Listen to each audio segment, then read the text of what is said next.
भारत की अर्थव्यवस्था को लेकर आज बड़ी खुशखबरी सामने आई है। देश की अर्थव्यवस्था पहली बार 4 ट्रिलियन डॉलर के पार चली गई। इसी के साथ भारतीय अर्थव्यवस्था अब दुनिया की चौथी सबसे बड़ी अर्थव्यवस्था बनने के काफी करीब पहुंच गई है।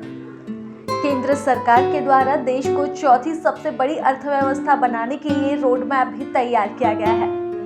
देश को चौथी सबसे बड़ी अर्थव्यवस्था बनने के लिए जीडीपी का 5 ट्रिलियन तक पहुंचना जरूरी है।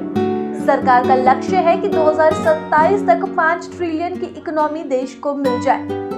वित्त मंत्री निर्मला सीतारमण ने हाल में ही कहा था कि भारत 2027 तक जापान और जर्मनी को पीछे छोड़ते हुए 5 ट्रिलियन डॉलर की इकोनॉमी वाला देश बनेगा, साथ ही चौथी सबसे बड़ी अर्थव्यवस्था बन जाएगा। बता दें कि इससे पहले अंतर्राष्ट्रीय मुद्रा कोष भी इस तरह का अनुमान दे चुका है। इससे समझा जा रहा है कि भारत की यह उपलब्धि देश को 5 ट्रिलियन डॉलर की अर्थव्यवस्था बनाने में मील का पत्थर साबित होगी। जीडीपी के लाइव आंकड़ों के अनुसार भारत ने मुकाम शनिवार की देर रात को प्राप्त किया।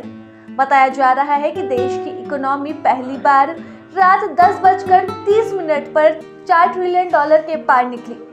इसके बाद चौथे पायदान पर मौजूद जर्मनी और भारत के बीच का अंतर काफी कम हो गया है।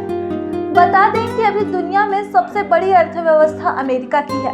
इसका मौजूदा आकार 26.7 ट्रिलियन डॉलर का है। दूसरे स्थान पर चीन की अर्थव्यवस्था है। इसका आकार 19.24 ट्रिलियन डॉलर की है।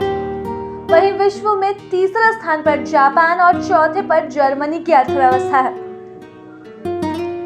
जापान की अर्थव्यवस्था 4.39 ट्रिलियन डॉलर है, जबकि जर्मनी की अर्थव्यवस्था 4.28 ट्रिलियन डॉलर की है।